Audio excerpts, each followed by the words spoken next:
je suis très touchée par le design, par les codes couleurs, parce que l'image renvoie, avant même de connaître l'histoire, rien qu'en voyant la première image, on est déjà plongé dans une émotion. Et je trouve que c'est un outil extrêmement puissant. Euh, je trouve que les gens font vraiment des merveilles. Et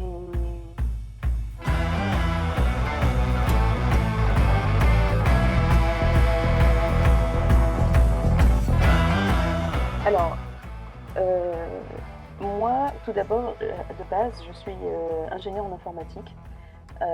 Et pendant une dizaine d'années, j'ai travaillé dans ce secteur-là. Et c'est, à vrai dire, à la rencontre de mon mari qui est trompettiste, euh, où je me suis dit, tu vois, comme on en parlait, je me suis dit, ah, mais en fait, ça, c'est possible. Je pense que je n'ai jamais vu des gens qui m'ont laissé croire que ça peut être possible de réaliser un rêve. Et là, j'ai pris le temps, j'ai quitté mon ancien métier et j'ai pris le temps vraiment d'écrire, d'écrire, d'écrire, de composer. Et petit à petit, finalement, plus je prenais le temps, plus les choses venaient, jusqu'à arriver à aujourd'hui avec ce nouveau projet qui s'appelle Hiya, où j'ai réalisé le film, accompagné des danseurs, écrit la musique, écrit de la poésie en arabe, chanté, etc., etc. Donc c'est vraiment le temps qui a permis tout ça au fil des rencontres. C'est voilà, c'est d'avoir pris le temps.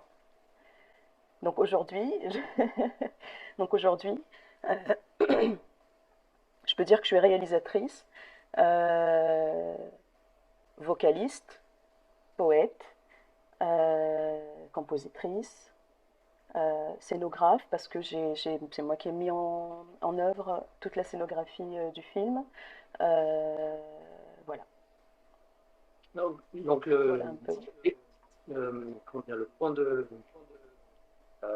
le déclencheur, ça a été à quel moment en fait? C'est toute une réflexion en fait, non? Alors, le déclencheur, c'était vraiment ces quelques notes de trompette qui se jouaient. Euh, à ce moment-là, il y a eu vraiment une prise de conscience que c'est possible que finalement, dans ma vie, je peux être qui je suis vraiment. Ça peut paraître bête, mais tu sais, des fois, pendant toute une vie, on est dans un rôle et on se rend même plus compte et on pousse, on pousse, on pousse, on s'épuise, on s'épuise, on s'épuise. Mais on prend jamais le temps d'écouter, de voir un peu. Et là, ce moment-là où la trompette a joué, où il y a un autre exemple où je suis allée voir un concert qui m'a complètement bouleversée, où je me suis dit, mais je veux faire ça. Et même si aujourd'hui, je n'ai pas les formations pour, je vais tout faire pour que j'y arrive. Donc le déclencheur, c'était des petites choses comme ça de la vie, quelques notes de musique, voilà, c'est vraiment des toutes petites choses comme ça. Et oui, après, c'était une réflexion que j'ai accompagnée pendant des semaines, des mois, pour aboutir à ça. D'accord. Et est-ce que tu as décidé de suivre une formation ou tu as appris sur le tas? J'ai suivi plusieurs formations. J'ai commencé d'abord par une formation de management de projets artistiques. Je voulais comprendre un peu, moi qui venais du milieu de l'entreprise, je voulais comprendre un peu comment fonctionne le secteur de la musique. Euh, c'est une formation que j'ai fait à Paris. Euh, et ça m'a vraiment donné une image d'ensemble de ce à quoi je devais m'attendre. Mais je ne touchais pas encore le côté artistique. Ensuite, une année plus tard, j'ai commencé à me former à la fois à la voix. J'ai pris quelques cours d'instruments, de batterie, de trompette aussi. Euh, donc oui, au fur et à mesure, je me suis pas mal formée. Sur le côté vraiment réalisation, film, etc., là, je suis totalement en autodidacte. Et mon maître à former, c'est YouTube avec tous les tutos. Donc merci à tous les gens qui partagent tout le temps leurs expériences, ce qu'ils apprennent, etc. C'est vraiment grâce à ça que j'ai réalisé ce film-là. Voilà, donc vraiment, voilà, petit à petit. Ok. Et par rapport à ton dernier projet, comment tu t'es inspiré pour faire ton dernier projet? Oui. Alors, ce projet-là, donc de ciné-concert poétique, à la base, je n'avais que quelques chansons que j'avais écrites, co-composées et arrangées par mon mari, justement, Simon Pelé. On a mixé ça à Paris, etc. Mais pour moi, j'aurais pu le sortir comme ça et me dire super. Euh, pour moi, ce n'était pas du tout suffisant. En réalité, quand j'ai une idée, une inspiration, pour moi, c'est très, très visuel. Et je savais qu'il me manquait quelque chose, mais par contre, je n'avais aucune idée, à l'époque où j'ai écrit ces chansons, quel médium j'allais choisir, comment j'allais pouvoir expliquer, transmettre les images que j'ai là. Donc j'ai commencé par pas mal de choses. J'ai commencé par de la photo, j'ai commencé par euh, des espèces de constructions un peu artistiques, avec du tissu, etc. Mais ça me satisfaisait pas. Et, euh, après, tu vois, des fois, il y a des petites pressions de la vie. Je savais que j'avais une date et qu'à cette date-là, je devais produire quelque chose pour présenter aux gens. Et c'est grâce à cette contrainte, finalement, je me suis dit, mais j'ai envie que ce soit vivant, j'ai envie que ce soit... Je voulais beaucoup d'improvisation, c'est quand même le cœur à la fois de, de mon chant, de l'image, etc. Je voulais que l'improvisation soit au cœur de tout ça. Et je me suis dit, quoi de mieux que des danseurs qui font de l'improvisation.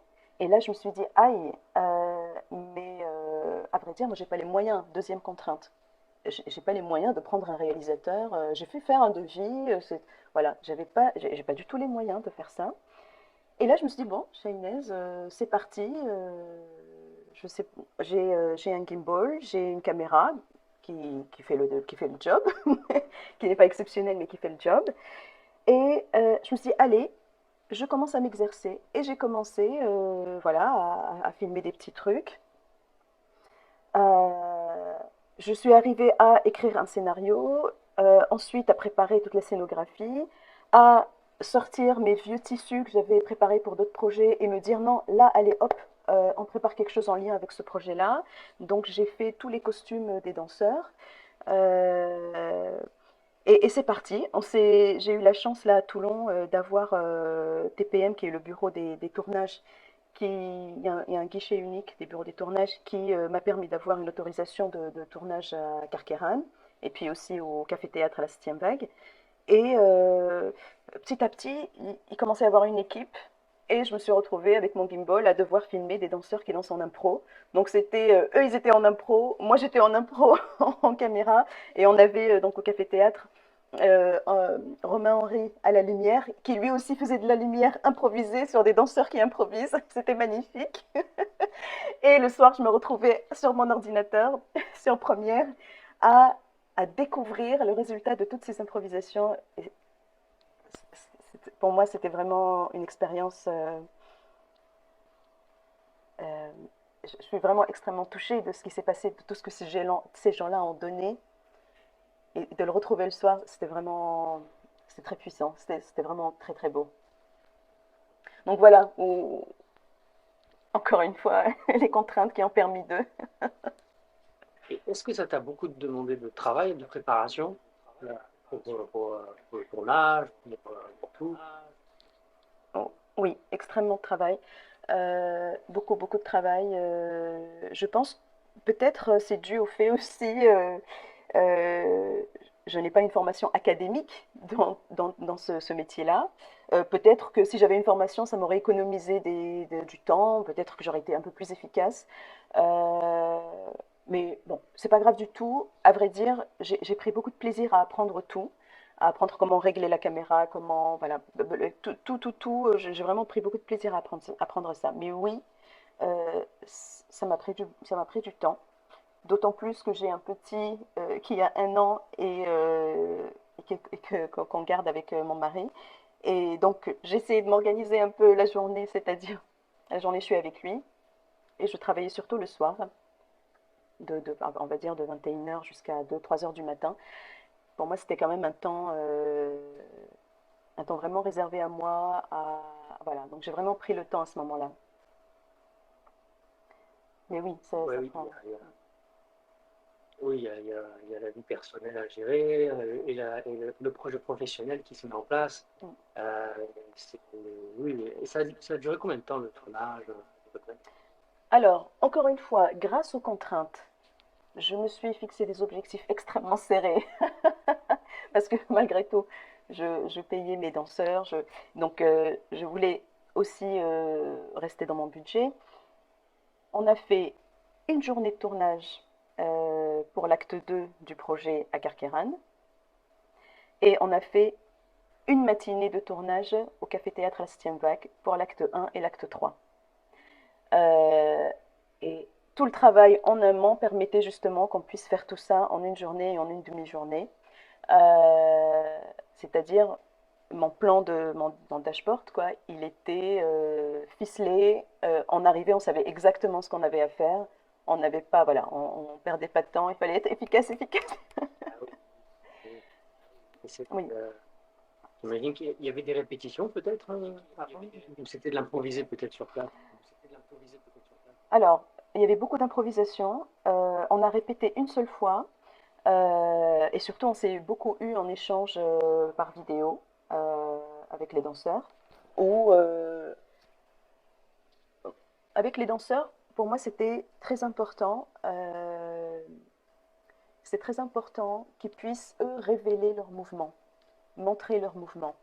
Moi, mon travail était plus de les mettre à l'aise et surtout de leur donner l'intention de cette chanson-là. Elle parle de ça, elle veut emmener là, mais maintenant, c'est à vous de me dire est-ce que ça vous parle et comment ça vous parle. C'était d'ailleurs extrêmement étonnant. Les chansons sont en arabe, mes danseurs ne parlent pas arabe. Au moment du montage, j'en ai encore des frissons. Les danseurs, ils faisaient des mouvements. J'avais vraiment le sentiment que c'était des traductions des paroles qui étaient chantées.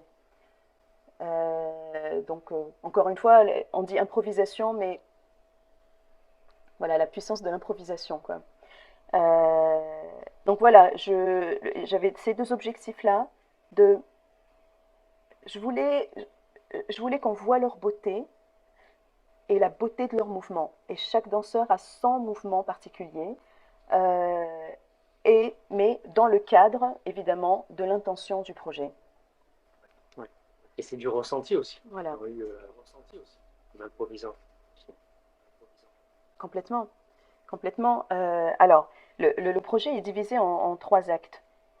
L'acte 1, j'ai pris le challenge de filmer ma première danseuse est Naoko Ishiwada, une japonaise qui vit à Marseille.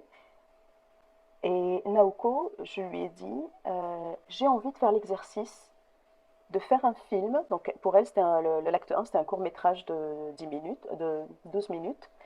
Je lui ai dit, j'ai envie de te filmer, danser sur le silence. Et moi, après, je vais, avec Simon Pelé, composer la musique dessus. Donc je voulais vraiment voir comment ça se passe quand c'est la musique qui s'inspire de l'image et écrire la musique. Et, et Naoko, c'était parfait pour elle parce que Naoko, elle a juste à fermer les yeux et tu as vu toi le spectacle. La magie s'opère. Naoko. Comment? La magie s'opère en fait. La magie, complètement, la magie s'opère et elle est déjà en train de raconter une histoire. Moi, je lui ai mis juste au début une symphonie qu'on a écrite pour qu'on reste quand même dans l'intention de Hiya, le projet. Et paf, après elle est partie et nous on était là avec la lumière, avec Romain, et on la suivait. Et c'était un pur bonheur. Et elle a dansé sur du silence. Et le silence n'est pas vide. Le silence, il se passe quelque chose. Il y a une histoire. Et nous, après, on est venu écrire. Voilà, là, c'est juste pour donner un peu l'exemple de, oui, les danseurs, ils sont là, ils prennent le moment présent, ils en font quelque chose. Et par rapport au le son et la musique, tu l'as retravaillé après au montage. Et du coup, comment, comment ça se passe? Je dirais que pour ton projet, c'est beaucoup plus important, la musique, le son en fait. Oui, oui, oui, Et oui. la lumière Euh, également, artistiquement. oui. Euh, alors, j'ai cru au début que quand une idée me venait, que c'était musique, que c'était une mélodie, que c'était... et j'ai commencé d'ailleurs à l'acte 2. Il a été écrit comme ça, la musique a été écrite avant l'image, avant même que j'ai une idée de ce que ça pouvait être l'image de ce projet. Et donc il s'est passé comme ça l'acte 2. Euh, donc c'est- dans ce projet-là, le point de départ, vraiment, avant tout ce qu'on a pu produire, le point de départ était une expérience humaine je te donne un exemple. Euh, Par exemple, comment l'être humain fait pour enregistrer un souvenir auquel tu tiens vraiment, quelque chose que tu as vécu d'incroyable. Comment on fait à l'intérieur de nous pour l'enregistrer? Il se passe quelque chose, il y a un acte de notre intelligence. On fait quelque chose à l'intérieur de nous pour le garder dans une, on va dire, pour être un peu poétique, dans une boîte magique, tu vois. Et donc, cette expérience-là est partie d'un jour. J'ai vu un concert d'un trompettiste incroyable, Ambroise Akinamusir, et il avait un rappeur qui m'a complètement bouleversée avec sa présence, et il est arrivé sur scène et on était tous là. Il a fait quelque chose. Et ce jour-là, je me dis, waouh! Et donc, je rentre le soir avec j'avais encore la bouche bée. Je me suis dit, mais je ne peux pas m'endormir. J'ai peur d'oublier ce moment-là, d'oublier ce que ce moment m'a fait ressentir, d'oublier ce que ces gens m'ont fait ressentir. Et donc, j'étais comme ça, un peu en stress. Je me suis dit, non, non, non, il faut que je fasse quelque chose. J'ai respiré et j'ai vu à l'intérieur de moi qu'il y a comme une petite baguette magique, et c'est le titre de la chanson 3 sur le l'acte 2. Il y a une petite baguette magique c'est juste un acte de notre intelligence, hein, on fait tout ça, hop, qui a enregistré ça au plus profond, et c'est accessible à tout moment et à jamais pour tout le monde. Voilà, c'est un truc comme ça, comme manger, c'est un acte naturel. Et là, je me suis dit, waouh! Et après avoir vécu ça, la chanson est venue tout de suite. La mélodie, la chanson. Et voilà, donc c'est un peu l'histoire de comment j'ai écrit la musique, comment on a écrit la musique avec Simon. Donc à chaque fois, ça part vraiment de quelque chose de très concret, une expérience du quotidien, de quelque chose qu'on vit, qui se traduit en mélodie, en chanson, voilà, en quelque chose. On l'a écrit. C'est différent pour l'acte 1 et l'acte 3, où c'est des idées un tout petit peu différentes. Comme je t'ai dit, l'acte 1, on est parti sur l'improvisation du silence en danse, et par-dessus, on a essayé d'écrire la musique. Voilà. Donc, je ne sais pas si j'ai répondu à ta question sur comment vient un peu la musique. Quasiment. Principalement, bah, pour moi, de l'acte 2 et l'acte 3, oui, tu peux me les décrire parce que tu as commencé avec l'acte 1, du coup. Oui. Alors, l'acte 2, donc c'est là où justement on se retrouve sur le fort de la Bayarde. Euh, L'enchaînement des actes, on a l'acte 1 qui se passe dans la nuit, l'acte 2 qui se passe en plein jour dans ce magnifique lieu, vue sur mer, avec le soleil, et l'acte 2, on se retrouve dans la nuit.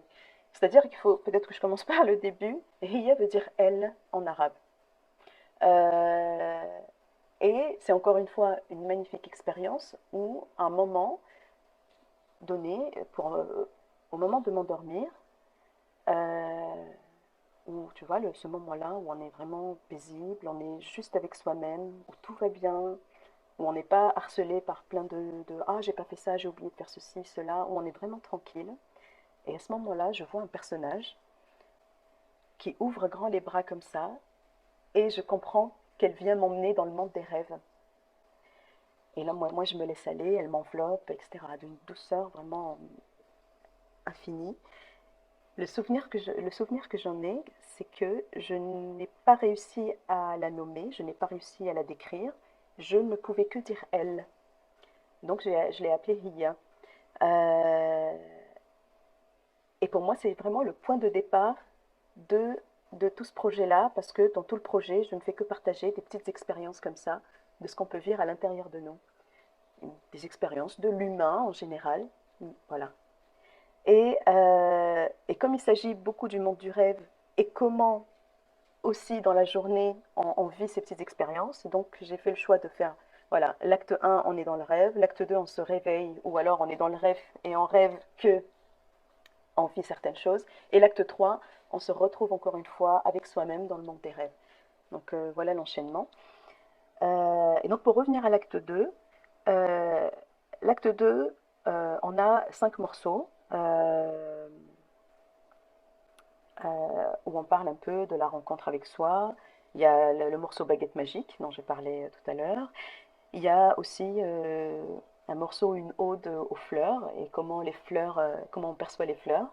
Euh, et encore un dernier morceau sur, je l'ai appelé Mefi Mektoub, un peu par provocation, parce que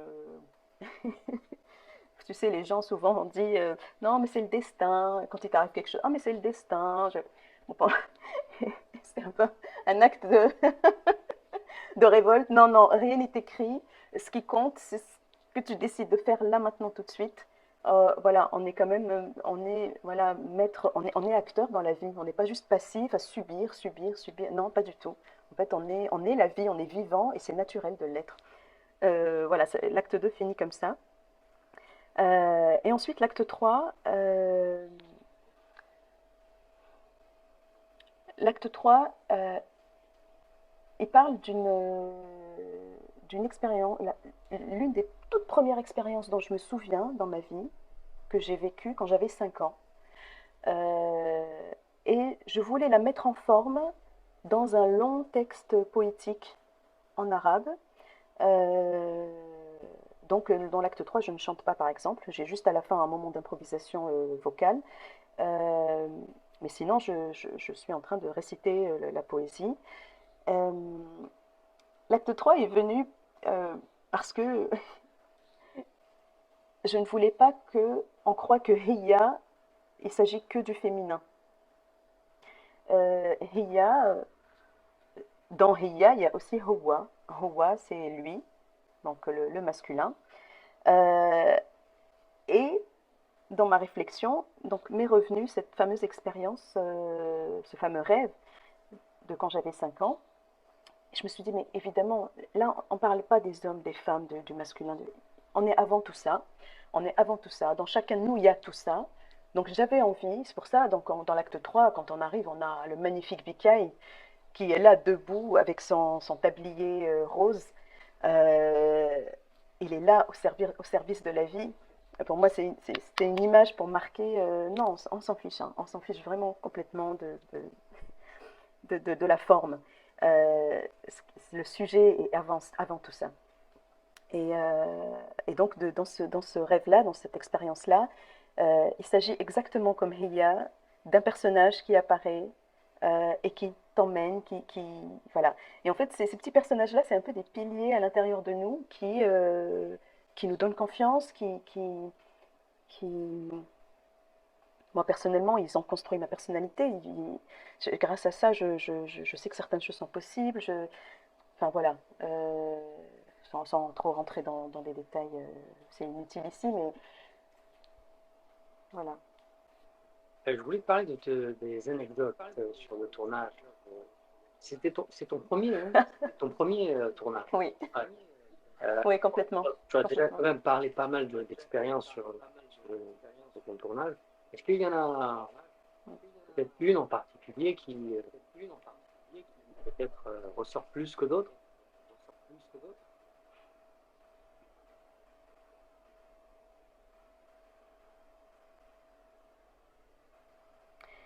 Euh, C'était peut-être alors à l'acte 1 avec Naoko. Mais là, c'est une anecdote rigolote. Oui, je suis preneur. Allez. C'est-à-dire, parce que du coup, dans improviser, filmer dans le silence, c'est-à-dire que Naoko, elle parle bien français, mais c'est vrai que des fois, elle ne nous comprend pas forcément tout le temps. Et donc, du coup, moi, je dis à Naoko, voilà l'intention de l'acte.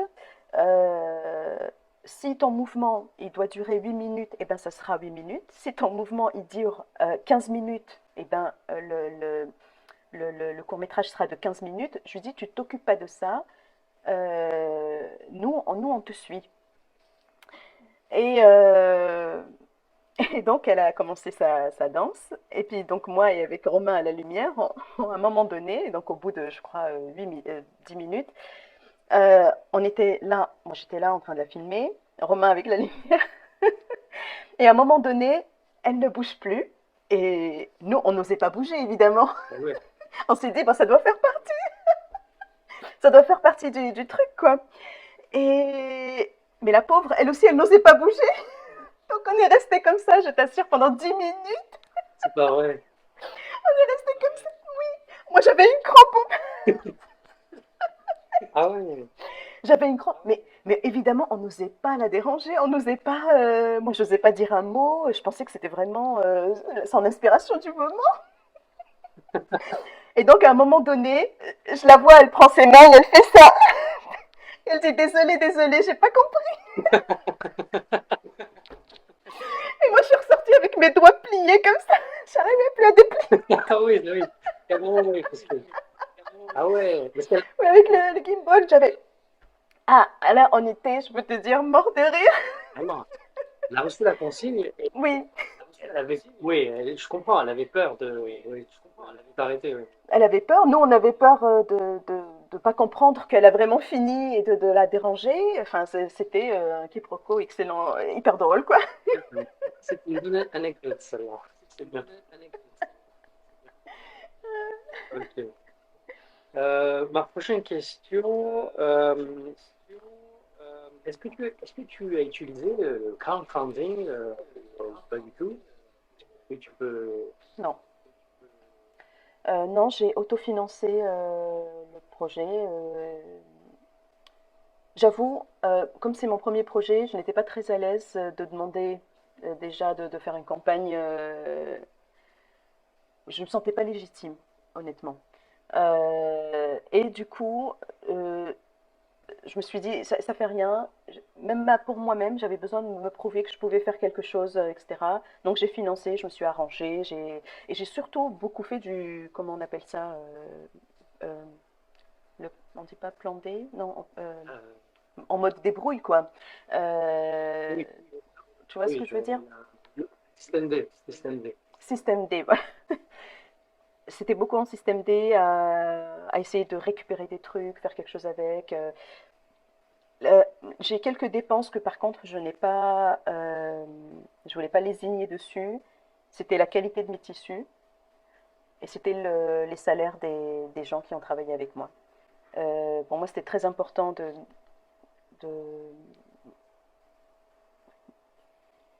de honorer ce qu'ils viennent offrir pour ce projet.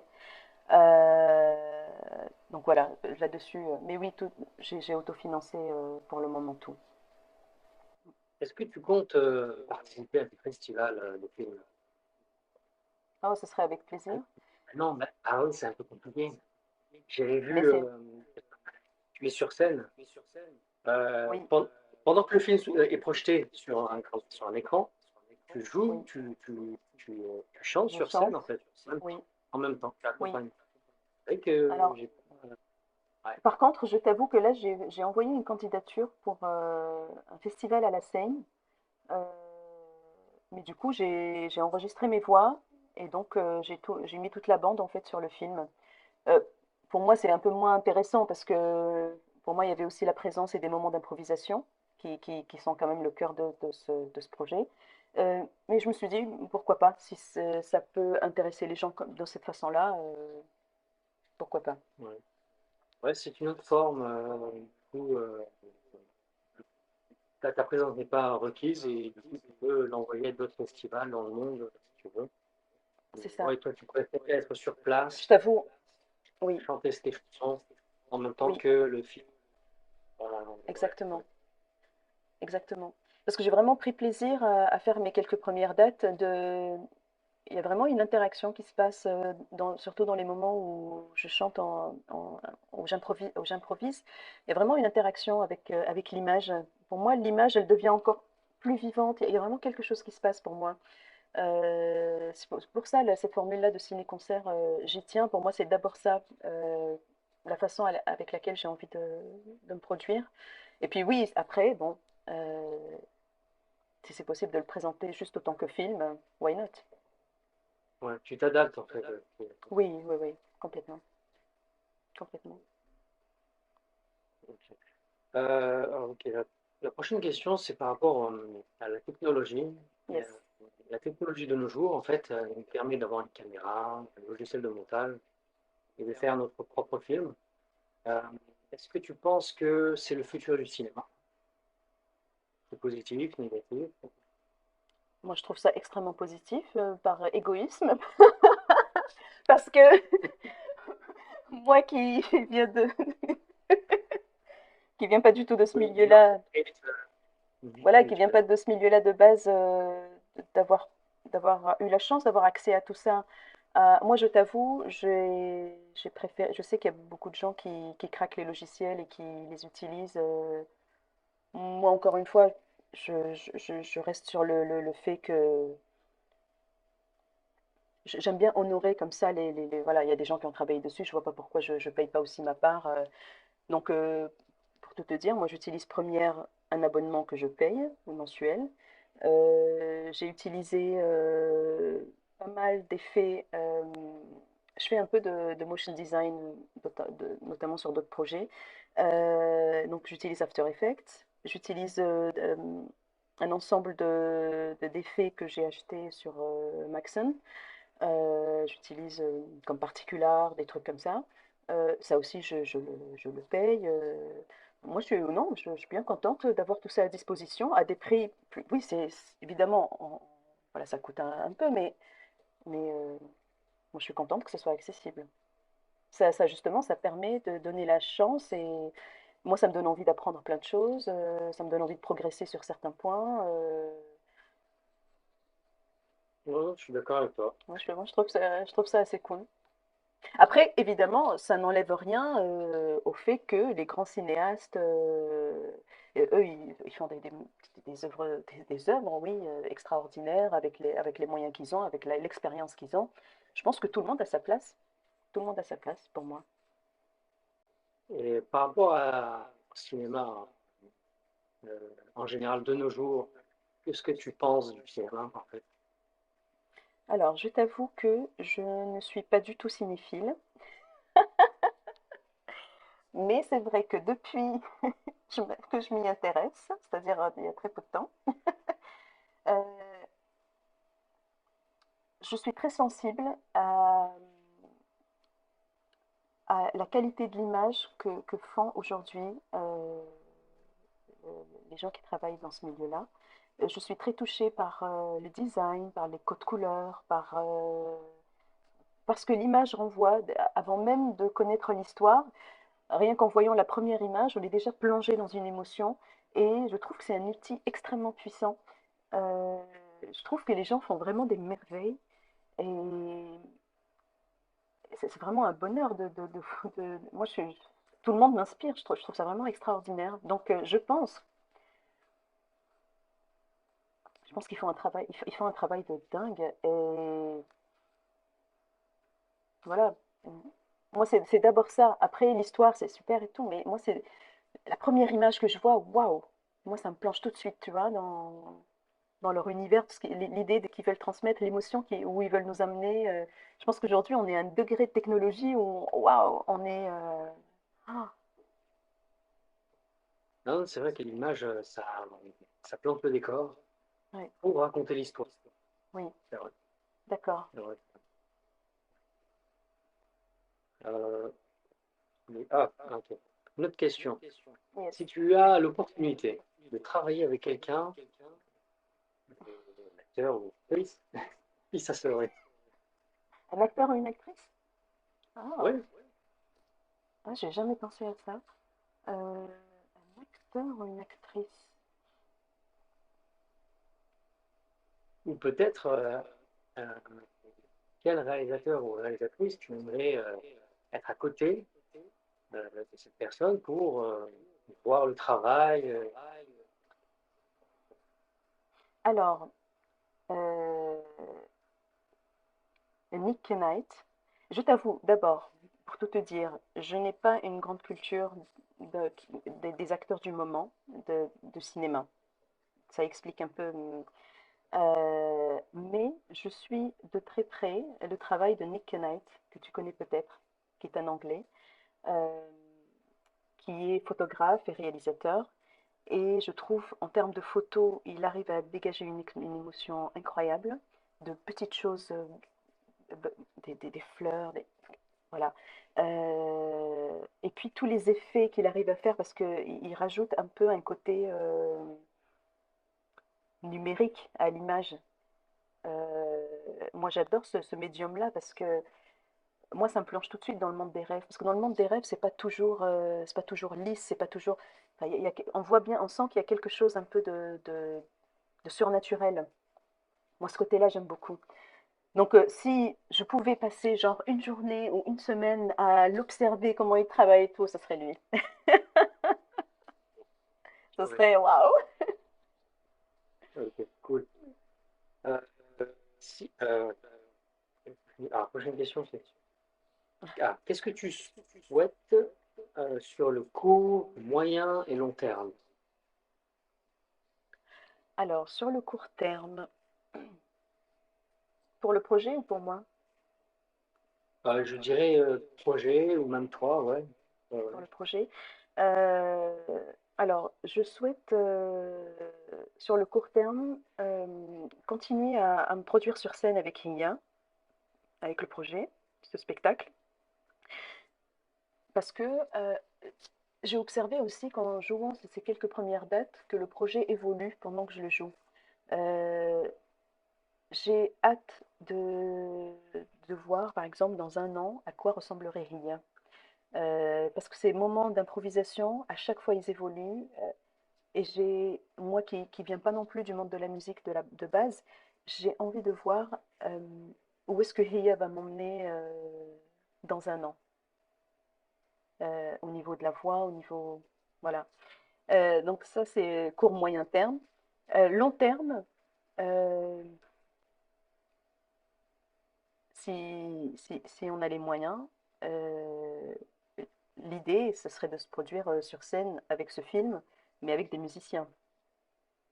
Avec des musiciens, voilà.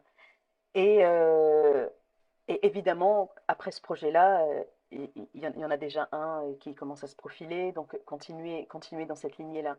Je pense que, pour moi en tout cas, le mode ciné-concert me va à ravir pour le moment, me correspond vraiment.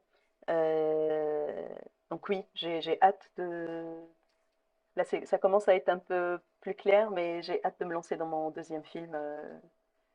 Voilà. Ouais. Donc long terme, Et c'est continuer. Ouais. ouais. Et me fais penser ça peut aussi, tu peux avoir des dates de tournée en fait. Ça peut être une tournée pour l'IA, pour le projet, Oui, oui, jouer dans plusieurs endroits, j'imagine, ça serait aussi l'idéal. oui, oui, oui. Oui, oui, oui, c'est ça. Alors, maintenant que la partie création est finie, là, je vais m'atteler à commencer à contacter. J'ai déjà commencé, mais à continuer à contacter des lieux. Alors, ce qui est un peu tricky, c'est que il faut trouver les lieux qui correspondent à ce genre de spectacle.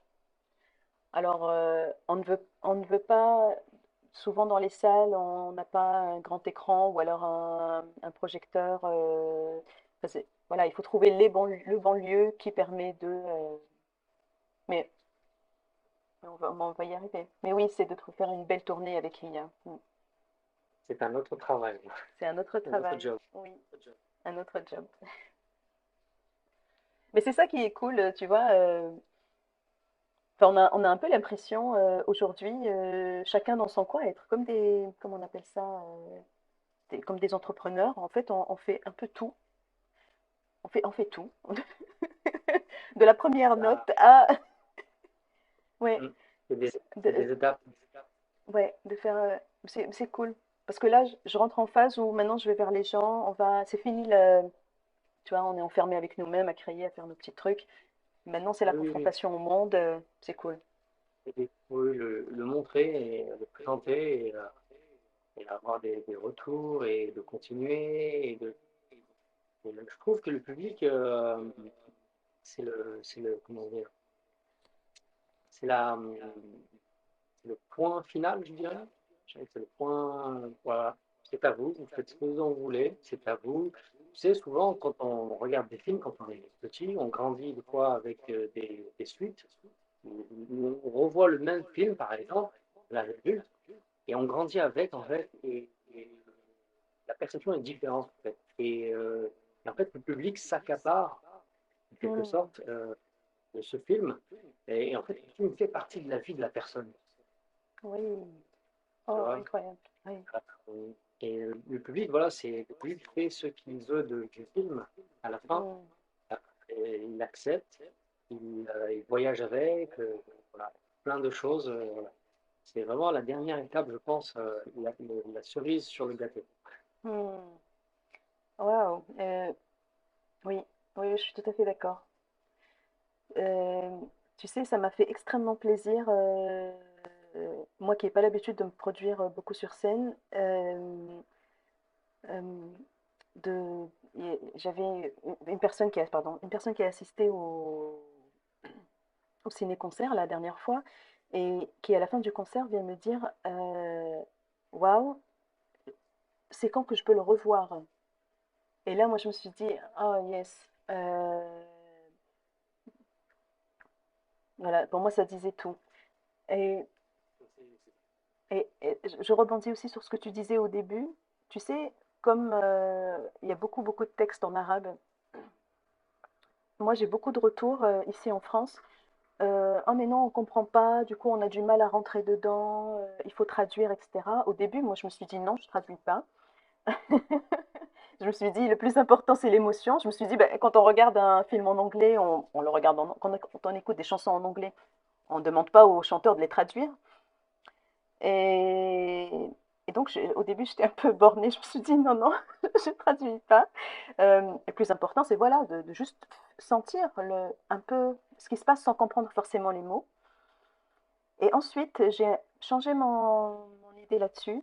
Je me suis dit, non, ok, en France, des gens me disent qu'ils ont besoin de comprendre, donc je vais traduire quelques parties du... Et c'est pour ça, à chaque début d'acte, il y a une petite traduction poétique du texte qui arrive pour faire rentrer un peu les gens dans l'univers.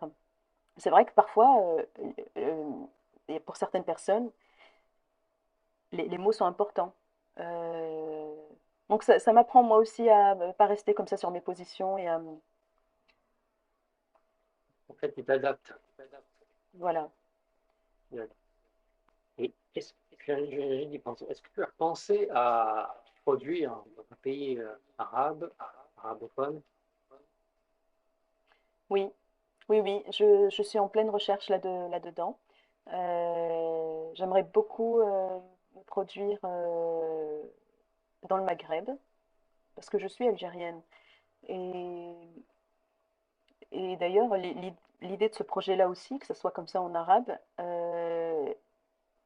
j'avais vraiment envie qu'on ait comme ça un nouvel éclairage sur ce que peut être la langue arabe. Et le fait de coller des images, un film dessus, ça aide vraiment notre imaginaire à créer comme ça une nouvelle ouverture, une nouvelle rêverie. Donc oui, j'adorerais. J'adorerais. Pour le moment, j'ai pas encore de retour, mais oui, oui, j'aimerais beaucoup. En espérant pour le futur. Yes, je te tiendrai au courant. Cool, cool. Euh, alors, je sais que c'est ton premier projet, premier film. Est-ce que tu aurais des conseils à donner à ceux qui vont débuter? Alors, s'il y a un conseil que je me suis appliqué à moi-même, euh,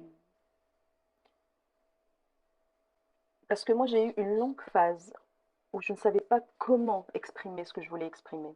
Et en fait, c'est ce comment-là qui est très important.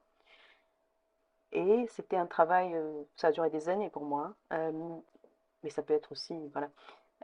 Mais le conseil, c'est de parler de quelque chose de très, très, très, très, quelque chose, il faut être le plus intime avec soi-même. Euh, Parce que si on prend l'idée de quelqu'un et on essaie de la développer, voilà, euh, s'il y a un vent, le vent t'emmène. Mais si tu parles de quelque chose qui te tient à cœur, qui est le plus proche de toi, là, même s'il y a un ouragan, ça restera toi et tout va bien. Donc le seul conseil que je peux donner, c'est de rester soi-même et que ton originalité, euh, ta beauté, euh, ta créativité, tout ce que tu as le plus beau à offrir au monde, c'est déjà ce que tu es, simplement, sans rien rajouter, sans rien. Tu es déjà, voilà. Et quand on reste focalisé sur ce point-là précisément, alors euh, tu pourras t'exprimer via le médium que tu veux. Tu deviendras créative, tu créeras des choses que peut-être. Alors ça, c'est un point très important. Moi, j'avais l'idée que les artistes, ils devaient créer quelque chose qui n'a jamais existé. Ça, c'est une croyance euh, castratrice. Parce que, comme par exemple dans le monde de la musique, moi, j'étais hyper chiante avec ça. Je me disais, ah mais non, il faut que ce soit une mélodie que j'ai jamais entendue avant. Ok. Mais en fait, déjà, quel ego, hein, en fait, peut-être que tout a déjà été écrit, peut-être que tout a déjà été vu, peut-être que, en fait, ce n'est même pas le propos. Ce qui compte, j'ai appris que ce qui compte, c'est simplement avec, avec ce truc-là, ce point-là, dans l'instant, comment tu vas exprimer ça, c'est ce qui compte. Tout le reste, que ce soit une mélodie qu'on a déjà entendue à droite, à gauche, une image qu'on a, en fait, ça compte pas. C'est notre personnalité la plus profonde, la plus intime, la plus sincère, la plus authentique qui fera que ce sera exceptionnel. Voilà. Moi, c'est ce que je suis en train d'apprendre, ça. C'est Très bien dit, parce que ça va rendre le projet, l'œuvre unique. oui. Et ouais. Et je pense que moi, les projets qui m'ont touchée, que j'ai vus sur scène, euh, tu vois, par exemple, pour ce concert-là, oui, c'était un rappeur comme d'autres, qui utilise des mots comme d'autres ont déjà utilisé, mais c'était la présence du... Il s'appelle Kokai, ce, ce vocaliste. Je t'assure, quand il est arrivé sur scène, ouais, il y a un effet comme ça. Il arrive, le monde se fige. Là, tu ne peux plus tourner dans ta tête à penser, ah, mais il ressemble à un tel, ah, il chante comme ça. Non, tu ne penses plus. Le gars, il te capte et tu n'as nul autre choix que de te laisser aller et rentrer dans l'émotion avec douceur, voilà, dans le monde des rêves. Tu n'as pas le choix là. Et, mais c'est ça.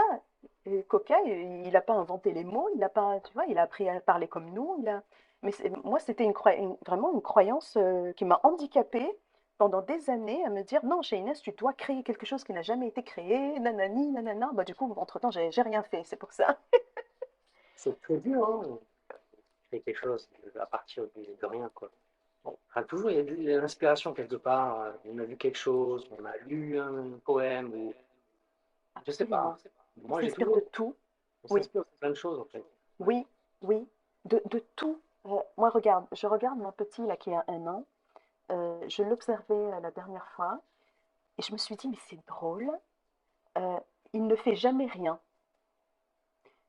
à part les moments où il dort, et là il rêve et voilà. Mais quand il est au réveil, dans ses moments d'éveil, il ne fait jamais rien. Il n'est jamais assis comme ça à penser, à je sais pas quoi. Non, il fait toujours quelque chose. Il est là en train d'expérimenter. En fait, il est tout le temps créatif. Tout le temps. Et je me suis dit, waouh! Et je dis, et nous, on se plaint, des fois on n'est pas bien, oh, j'ai pas d'idée. Non, en fait, il est tout le temps au travail. Euh, il est tout le temps vraiment en mode, je travaille. Ah oui, cette feuille, elle va comme ça, ceci va comme ça. Bah, voilà. Et pour moi, c'est une vraie source d'inspiration, ça. carrément. Ouais. Ouais, toujours, comment dire, être curieux, positif, Oui, continuer à, à expérimenter ceci ou cela. Ah, ouais, oui. Et d'observer, parce que lui, il passe son temps à observer tout le monde et il copie tout le monde. Euh, voilà, en fait, je pense que les artistes sont comme tout le monde. Et voilà. oui, oui, oui. On est tous humains. Exactement. Ok. Est-ce qu'il y a un film ou une série que tu as particulièrement aimé ces derniers temps? Je sais que t'es pas. C'est très dur pour moi, ça. Alors, mais je vais essayer de répondre. Euh, une série ou un film, tu as dit? Oui, une série ou un film. Tu sais, j'ai pas une très bonne mémoire, mais ce dont je me rappelle, il y a 2 jours, j'ai regardé un Marvel avec ma fille, qui a 10 ans, Vega, et je ne connaissais pas le monde des Marvel. Et donc, on a regardé Thor. Je ne sais pas si tu l'as vu. Ouais, ouais, ils en ont fait 4, je crois, 4, ouais. Alors, on a regardé le un et le 2, non. Et je ne savais pas, parce que j'ai adoré, je suis désolée, ça paraît un peu bateau, mais j'ai adoré. T'as le gars qui est hyper fort, qui bat tout le monde. Et puis à un moment donné, il y a toujours un trait d'humour après. Et donc du coup, par exemple, il y a une scène où il avait une amoureuse et puis il y a quelqu'un qui arrive et lui dit «Ah, ton amoureuse t'a lâché» ou un truc comme ça. Et lui, il dit «Ah mais non, d'abord, c'est moi qui l'ai lâché, c'est pas elle». Alors, moi, j'ai adoré que dans ce genre de film où tout est sur l'apparence, c'est l'homme est fort, nanani, mais que il y avait tout le temps de l'autodérision. Euh, j'ai adoré ce côté-là. On fait 180 degrés. Non, on se prend pas au sérieux, les gars. Tout va bien. Et c'est pas pour autant qu'on n'est pas fort. Ah, c'est un Donc mélange je. de plusieurs émotions, et du coup, ouais, ça permet Ouais. de raconter l'histoire. Oui, non, c'est bien de faire ça, de casser un peu les codes aussi. C'est bien. Oui, oui, oui, oui. Et peut pas vous gonfler, gonfler. Non, en fait, tout va bien. C'est tranquille. On est bien comme on est. Tout va bien. Ça- Je suis désolée, l'exemple est peut-être pas à la hauteur de tes. Ah non, non, mais moi, ce que j'aime bien, c'est que chacun voit les choses à sa manière et que c'est ça que j'aime bien voir, c'est que c'est pas la même chose à chaque fois. Ouais. Est-ce que tu veux ajouter quelque chose Ouais. d'autre par rapport au cinéma ou à tes projets ou à toi ou un dernier mot? Juste ouais, en te partageant, en te partageant l'histoire là du film, m'est passé par la tête une phrase que j'ai lue d'un créateur italien qui s'appelle Pier Paolo, qui est à la tête de la création de la maison Valentino, créateur de mode, haute couture notamment. Et je lisais, qui m'inspire vraiment énormément parce que il fait un travail vraiment extraordinaire sur les couleurs qui moi, je trouve qu'il arrive à vraiment, grâce à ses tissus, aux couleurs, à réveiller les émotions les plus pures de l'humain, dans sa mixité, voilà. Et, j'ai lu une interview de lui qui partage un dialogue qu'il a eu avec quelqu'un, et que ce quelqu'un lui dit euh, quand tu travailles sérieusement, tu n'as pas besoin de te prendre au sérieux. Mais quand tu ne travailles pas sérieusement, eh ben, tu te prends au sérieux. J'ai vraiment beaucoup aimé cette phrase-là parce qu'elle donne vraiment le temps sur l'attitude naturelle à avoir. Oui, quand on travaille, voilà. Enfin, ça dit tout, j'ai pas besoin de l'expliquer. Euh, voilà.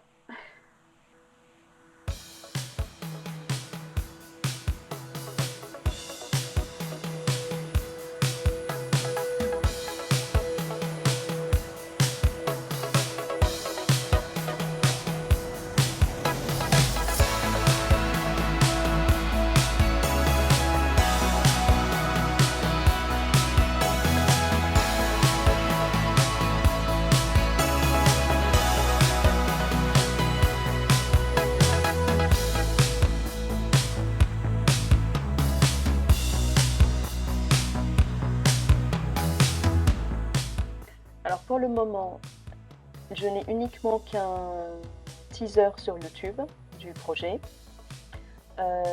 Pour le moment, je commence à mettre un tout petit peu quelques photos sur Instagram. Mais bientôt, la musique sera disponible sur Spotify, enfin sur les plateformes.